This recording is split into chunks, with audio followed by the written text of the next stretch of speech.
Hey everyone, welcome back to Podcast for Your Life. Jam and Jason here. We've got an interesting topic today that won on a Facebook poll. The winning topic is packaging. Wow. It won against exercise in classic American fashion. Incredible. Yeah. One might say it outlifted the exercise idea. Yeah. What's interesting because I think people use sometimes the word package to describe their muscles depending on the situation. Wow. Like a six-pack and, you know. That's right. He's got a... Yeah. So, package... Where do we even go? Where do we begin? There's so much... Like, there's so many packages that, you know, it's like, wow. Yeah, well, the word packaging, we typically have some parameters around what is and is not a package. And I think we have an idea of what those are, even if we haven't defined them out loud. Like, what would you say falls into the category of a package? Wait, so our package, like a package, is that the same thing as packaging? Because one could say that a package is like, you know, it comes together, like it's wrapped or it's boxed. And then packaging could be like, you know, the action figure at the toy store with the really hard plastic that shreds your fingers when you try to cut open it. Yeah, I think if we define what a package is, then we can define what the ing of package is. Wow. Yeah. So packaging, I think we're gonna go. Yeah, but we have to figure out what a package is before we can talk about what the This is true. verb Okay. is. You know what I'm saying? So a package, I think, is like some sort of combination of materials that keeps things together that it can be neatly transported. Yes, I agree. Yeah. Yeah. People almost always have the idea of it being transported in some form. Yeah. Whether it's by hand, like you're taking it to someone that you're going to give them a gift, or most commonly now, you're sending something via some sort of shipping service. Yeah. And it could be a box. It could be a bag. It could be a thick envelope. It can be all kinds of things. Yep. And never has packaging probably been more part of our lives than now with the internets and the prime and the this and that. The prime and the secondary. You could say that packaging is in the prime of its life. It really is in its prime. Yeah. Wow, that's deep. I think that's what our listener Sierra from Texas was thinking about when she suggested this topic in the first place. Yeah. She was like, this is such a huge deal. You guys need to talk about it. Wait, who suggested this? Sierra from Texas. Yeah. Sorry. So hi, Sierra. Thanks for suggesting this topic, and also thanks for winning the poll. So do you think we've clearly defined what a package is? So we move on to what packaging is? Yeah. So that'd be the verb, the act of putting something all together, like wrapping it up, or... It could be its state, too. Like, you know, I take the action figure example. The action figure is not just like hanging by a thread on a rack at the grocery store. It's like packaged in something. Right. A soup, you know, a can of soup is, you know, surrounded by packaging. That's what keeps the soup inside. Right. Ramen, you know, it's just got like that really thin plastic that melts when you kind of hold it over high. Do you... boiling steam. Okay, so I know you were only in public school for a little bit. Did you I ever wasn't in private school. Oh, really? I didn't get the I thought you chance. even had a spell of public school. You didn't? Nope, Okay. nothing. There was a time, it was like maybe 1 year, maybe 2 years in elementary school, where we had milk in a bag. Have I told you about Wait, this? what? Have I told you about this before? Okay, I guess I can see that. Okay, so it was milk in a bag. The bag was basically like a pillow. It was square, though. So when you get like a square pillow that like you would have on your couch or something, so it's pinched at the corners like that, and it bulges in the middle. It had a little area that was kind of a little bit thinner that indicated where you should put the straw. The straw was sharp on one end, kind of like a Capri Sun. Yeah, like, yeah. And you stabbed into the milk bag, and then you drink it out of a bag. Cool. But what that makes me think of, because it was short-lived, so surely there was some problem, right? Or it just was too weird for people.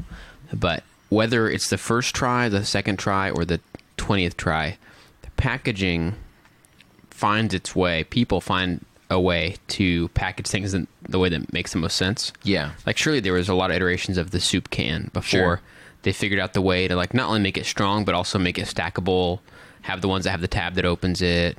All these things that happen over time. Yeah. It's like trial and error. And because it's on such a massive scale, we have a lot of chances to figure out the best or worst, ways to do it. Yeah. and then arrive at a way that doesn't cause a lot of problems. But what's weird about your story with the milk bag is that milk had been in cartons Yeah.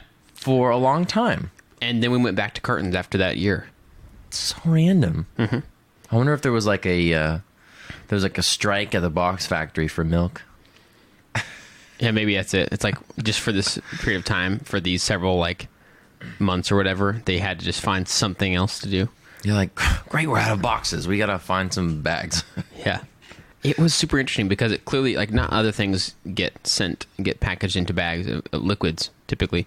And so it's not like I can see what you're saying if they had switched maybe from cartons to bottles, but they came up with something new. It was a new thing I'd never seen, and I still haven't seen it since anywhere else. Did you guys have a lot of explosions of milk? There were definitely explosions. Well, People would pierce the full thing. If that was in the early stages, they might put the straw all the way through.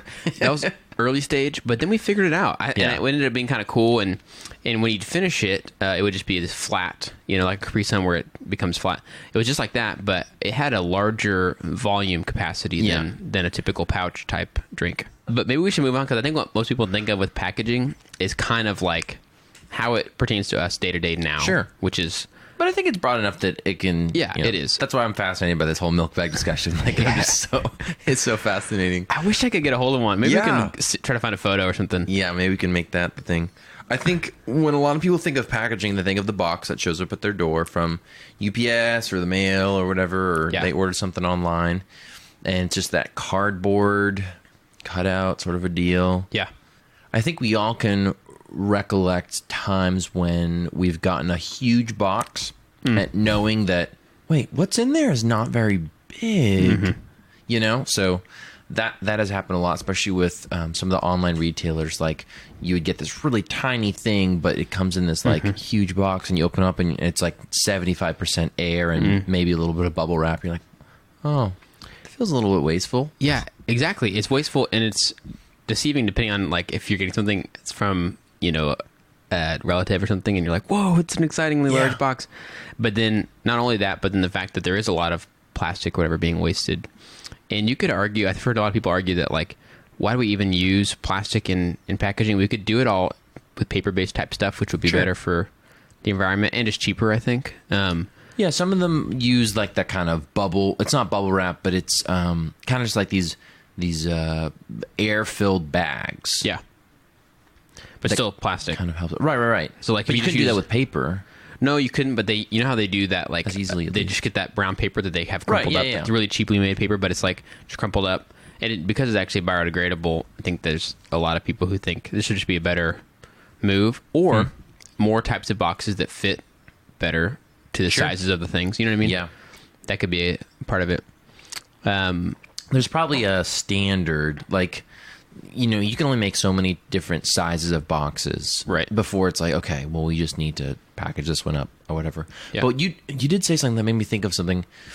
When it comes to individual shipping stuff, I think they're a lot more conservative with how they package their mailed goods compared to some of the online retailers, which sometimes find bigger boxes to put smaller items in. But when I ship something, like I sell stuff online every once in a while, like eBay or a couple of music retailers, I'm not trying to find the biggest box for them. I'm trying to find like the smallest box that it barely fits in, and I can wrap it and boom, just send it, and then I don't have to pay as much for shipping.